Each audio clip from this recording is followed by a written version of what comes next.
Bonjour, bienvenue dans le portrait de Rose. C'est à Roussillon que nous allons nous poser aujourd'hui et vous faire rencontrer un personnage atypique. Fervent poseur de couleurs sur des toiles en relief où il se donne à sa passion.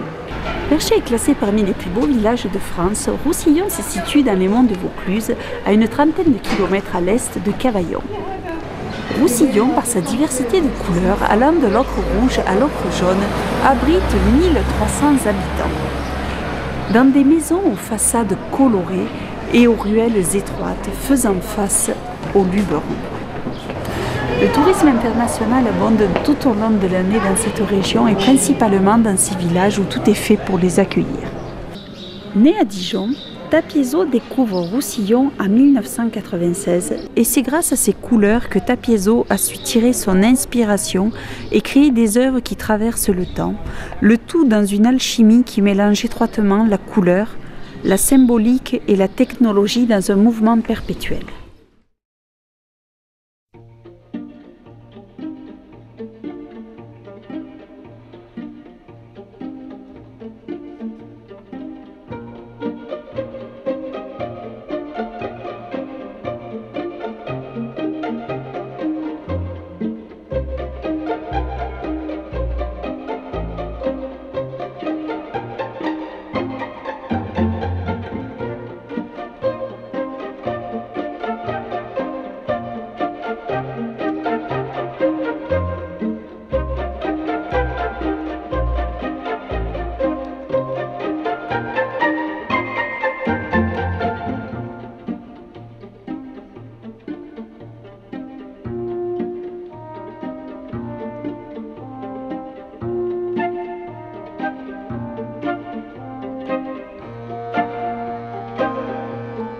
D'où vient cette passion de la peinture? Alors c'est né à l'âge de 11 ans avec un concours scolaire. Et puis moi je me suis mis à l'école et on avait vu que j'avais un bon coup de patte. Et puis un concours scolaire à l'âge de 11 ans m'a fait gagner un grand prix. Je devais dessiner mon animal préféré et puis comme je ne m'en sortais pas, le singe que j'adore ne sortait pas sur le papier. Si tu veux, j'étais obligé, à un moment obligé de faire travailler mon imagination. Et là, à ce moment-là, eh bien, j'ai fait une queue de singe qui sortait d'un champ de blé en point d'interrogation. Et puis, comme c'était l'époque du marsupilami, je l'avais peint en jaune et en noir, c'était, tu vois, voilà. Mais il y avait le premier plan, le champ de blé, et du coup, je me suis retrouvé avec un premier prix. Alors, à l'âge de 11 ans, si tu veux, c'est surprenant, parce que j'étais évidemment régalé de tubes de peinture, de pinceaux, de chevalets, et la cerise sur mon gâteau, une chance énorme, à une entrée permanente aux Beaux-Arts de Dijon. Ce qui fait que, inévitablement, quand je me suis installé en Provence, je me suis retrouvé par là, vers la Cité des Ocres, et hop, ça m'a repris, et l'imagination s'est remise en fonction, enfin je veux dire, au service du format, voilà, et très vite, il y a eu le Grand Prix du mérite artistique européen, j'ai décoré les gares parisiennes, enfin bon, c'est des projets incroyables qui se mettent en place tout seuls, quoi. Donc, et je me retrouve ici à Roussillon maintenant, c'est génial quoi. Parce que peindre ces opéras avec les sables et les pigments de Roussillon, si tu veux, c'est magique quoi. Parce que ces opéras, ils changent de couleur, tu vois, moi j'ai rien fait quoi, j'ai juste mis en scène, puis l'œuvre elle se met en mouvement après toute seule, c'est génial. Voilà, c'est là ma chance. Et entre 11 ans et 1990, qu'a fait Tapiézo? Une multitude de métiers, j'ai touché à tout, je me suis régalé quoi. Et puis les années 90 ont été le signe, le déclic pour repartir dans la peinture. Au début quand je peignais ça, je ne savais pas ce que c'était. Maintenant je le sais. Je le sais, ces portes, ces colisées, ces signes, je sais, c'est un langage universel. Hein. J'ai un ami qui dit la beauté est dans le cœur de celui qui regarde. C'est Serge Marjolais, alias John Edward Tank. Il dit ça, mais c'est vrai. Et selon le spectateur, il arrive, et bien selon sa disponibilité, s'il se calme, eh bien, la beauté, Il l'apprend et puis c'est lui-même qui la sublime. Et voilà, et après c'est un partage entre l'œuvre et le spectateur, et c'est un enrichissement pour toute la collectivité, quoi. Ça calme tout le monde, donc c'est génial. Quelle est l'originalité de ton art, Tapiezau? On peut dire que j'aime toucher à tout. Et je me rappelle les premières pièces, avant le dessin, c'était la terre. Je mettais de la terre. Donc c'était toujours un geste naturel chez moi de rajouter, il y a un côté généreux, chaleureux, de rajouter des épaisseurs. Comme une belle poignée de main. Tu vois, comme voilà, on y va quoi. On se rend compte qu'on y va, quoi. Et donc je suis kinésique. Donc j'aime toucher. Donc si j'aime toucher, la matière, j'aime bien quand elle me coule entre les mains, quoi. Et donc j'ai fait des amalgames très rapidement. Naturellement, ça s'est organisé en architecture, voilà, avec ces petites portes, ces portes ouvertes, avec toujours la même disposition, je veux dire le même enthousiasme et la même joie, que ce soit pour les enfants ou pour les adultes, c'est très important. Et donc, soit des portes, soit des signes. Et je me suis rendu compte qu'en fait, cette communication-là, ces signes, ils sont universels.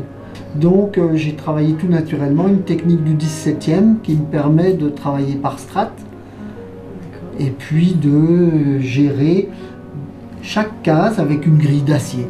Ouais, alors ça évidemment c'est pas ordinaire, mais une grille d'acier noyée dans la matière, mais c'est tout simple pour moi, ça fait comme un cahier d'école. Je vais sculpter une porte, je vais sculpter un signe, un égal, un rond, un multiplié, une croix, et de ce langage qui est connu déjà, c'est un langage universel, il est déjà dans l'inconscient collectif de tout le monde, et bien de ce langage va naître la communication avec le spectateur.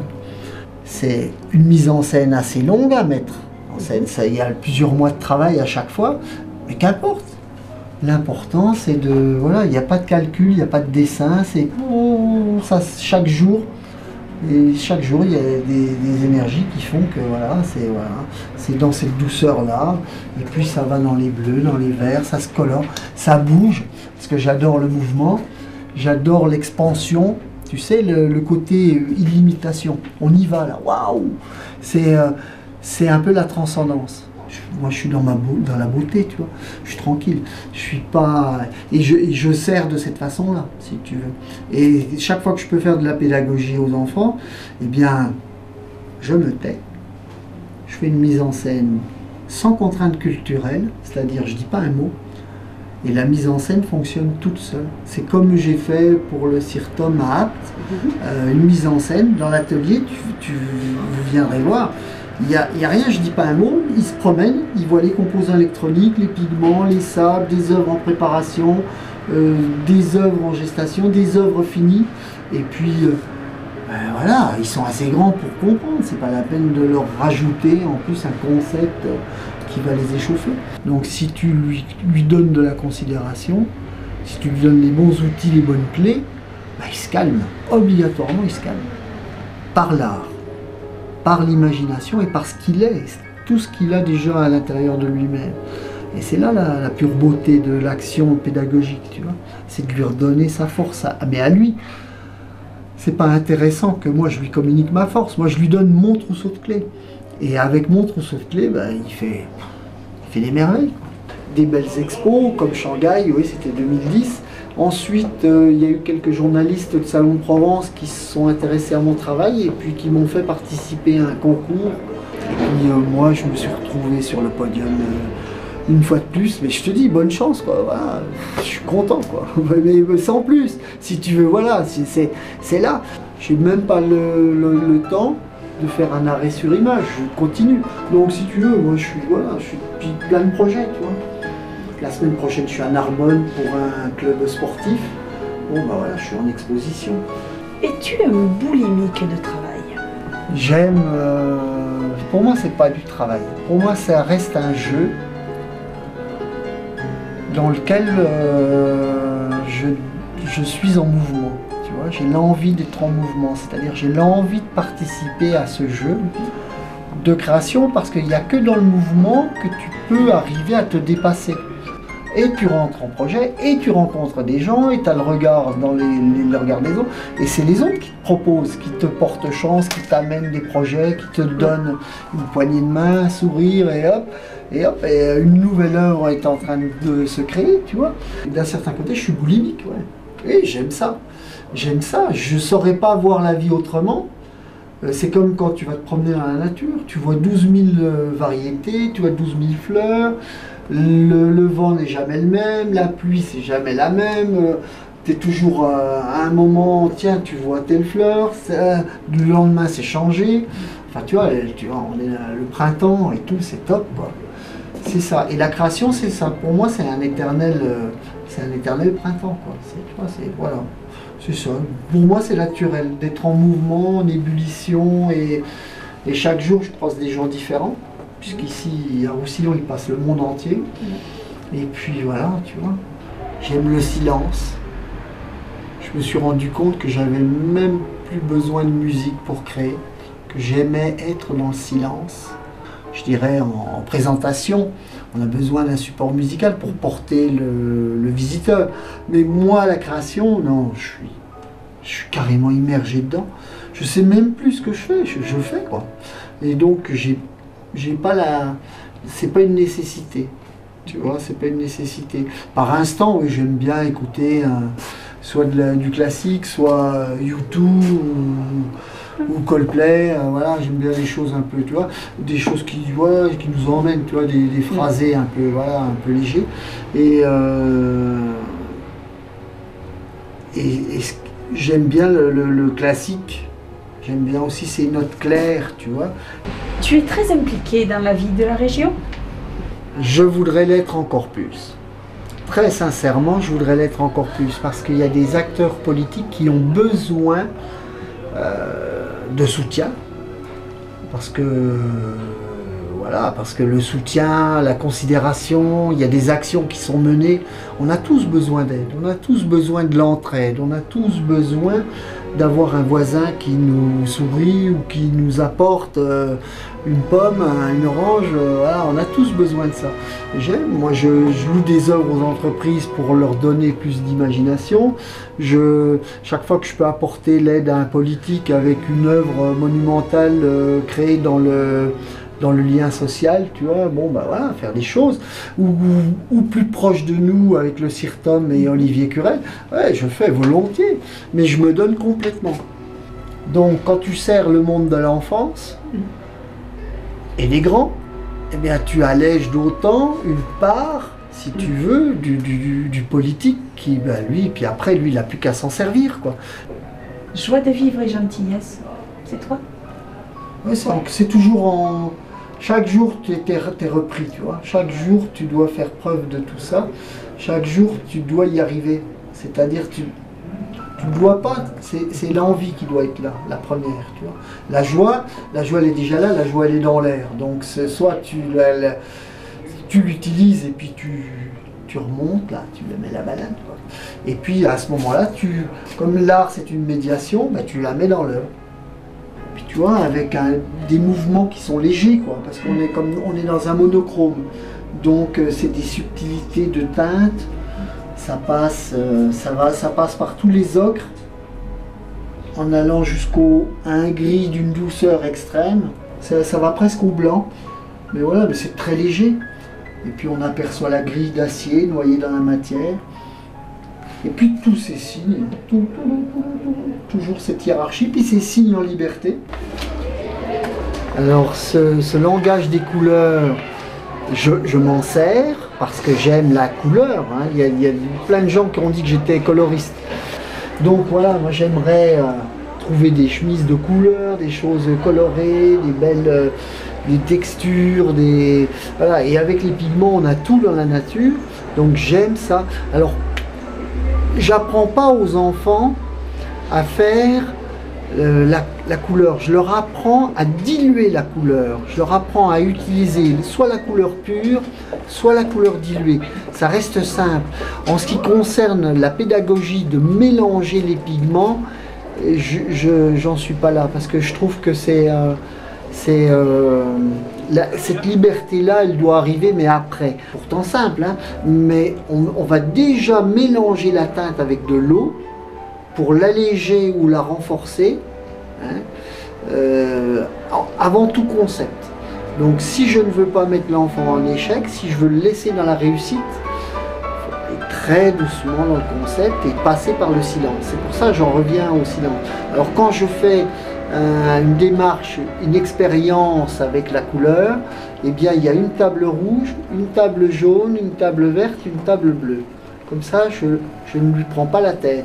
Il reste dans son cœur, le petit gars, il sait que ça ne va pas être compliqué. Donc il choisit sa table, il ne sait pas encore qu'il n'ira pas à toutes les tables, parce qu'il va tellement avoir à dire avec une seule teinte, il ne s'en rend pas encore compte. Et moi je montre le concept d'alléger la couleur ou de l'employer pure. Et dans la matière, ça c'est top. À un moment, je vais travailler, et dans cette œuvre c'est l'exemple type, je vais travailler comme un aquarelliste. Et le mélange que j'aurais fait de pigments et d'un liant quelconque mais très fluide va iriser certaines parties de la matière. Et donc on va avoir un mélange de couleurs incroyable. Après je reviens, une nouvelle couleur. Si je la veux plus foncée, eh bien je repasse une couche, deux couches, et des fois il y a 60 couches. Et le contraste du sable, de l'acier, certaines personnes m'ont dit on dirait des plumes. Oui. En fait c'est de l'acier. Voilà. Pour moi ce rouge c'est la vie quoi. Ça peut être une genèse, si tu veux une genèse, une certaine fusion. On se retrouve dans quelque chose qui circule, dans quelque chose qui tourne, dans quelque chose qui est en mouvement, et dans quelque chose qui nous apporte du bonheur. Tu vois, en quelque sorte. L'échelle, ben avec l'échelle, on fait toujours mieux avec ce qu'on est et ce qu'on a. Hein. On en revient, c'est toujours... je tiens ça de Serge Marjolais, John Edward Tank, qui dit si tu fais toujours mieux avec ce que tu es et ce que tu as, eh ben forcément tu vas élever le regard de l'autre. Et si on élève le regard de l'autre, mais on l'apaise.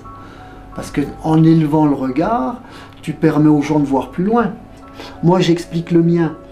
Mais quand j'explique le mien d'une façon ludique, en leur permettant de rentrer en action, à ce moment-là, c'est leur propre concept. Peux-tu nous parler de ton collaborateur, Jean-Charles, en quelques mots, nous le présenter? Oui, volontiers. C'est une rencontre d'une personne qui est ferronnier, donc qui me rendait le service de créer des pièces en acier pour mes sculptures et des supports.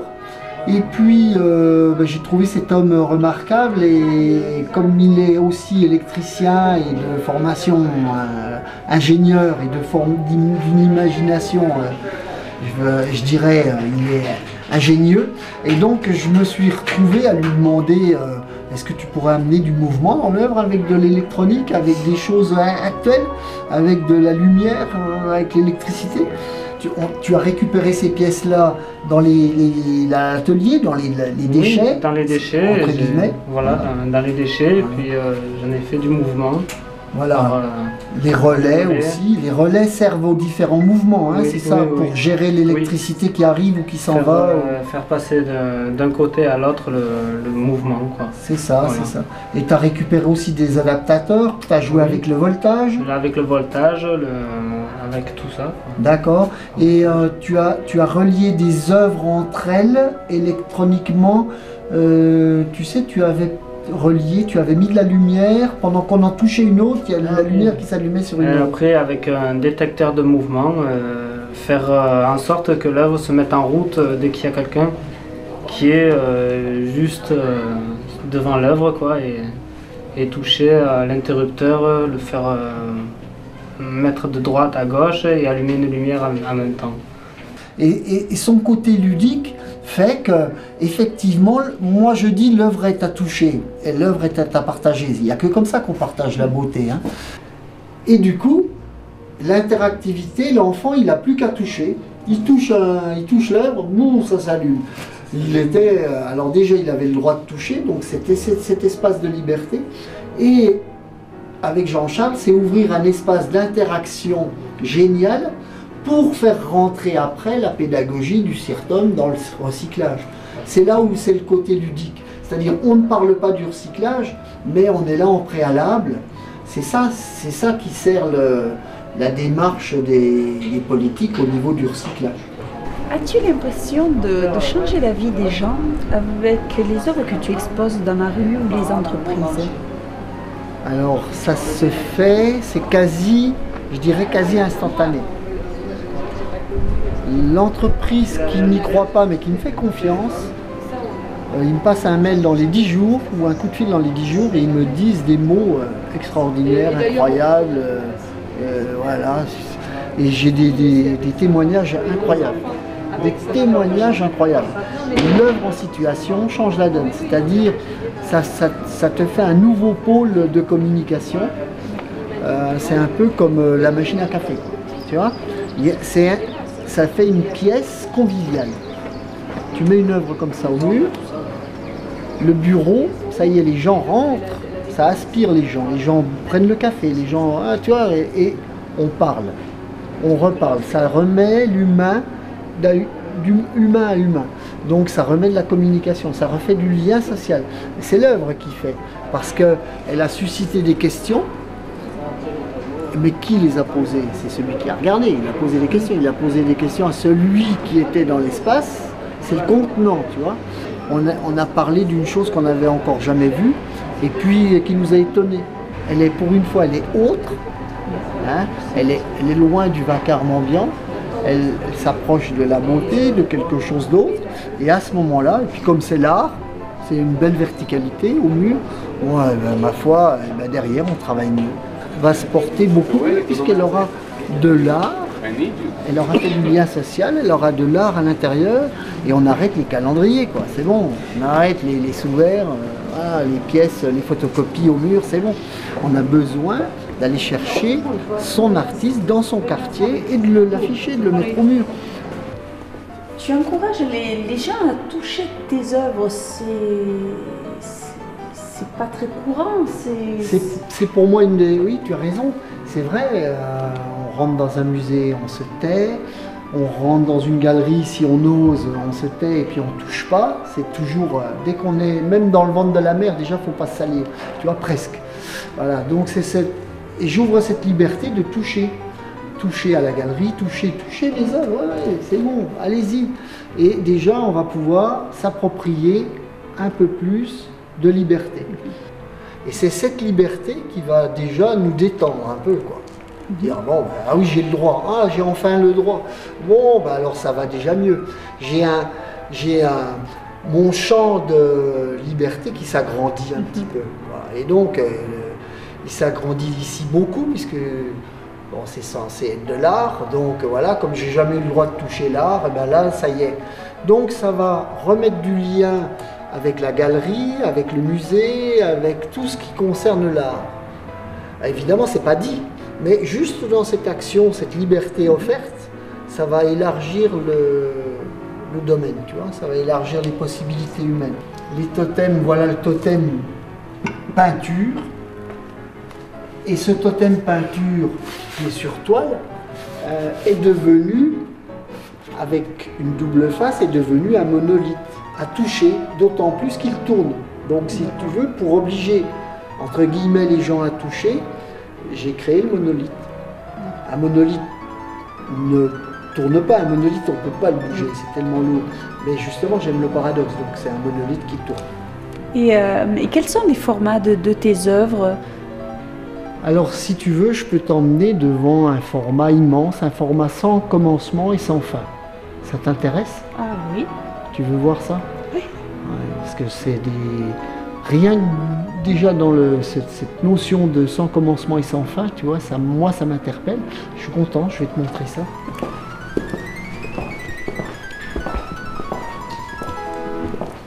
Voilà.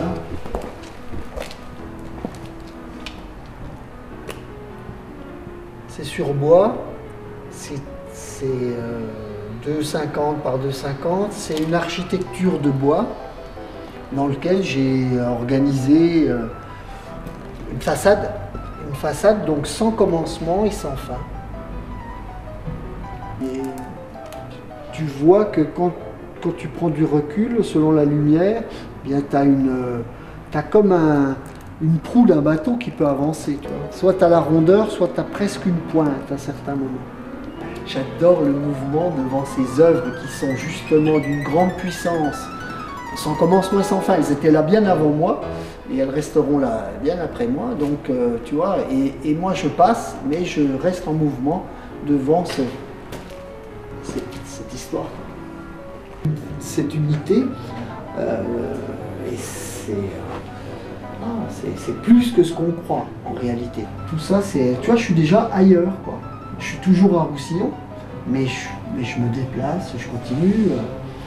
Avec l'opportunité toujours, une chance énorme, l'opportunité de créer un atelier en Californie.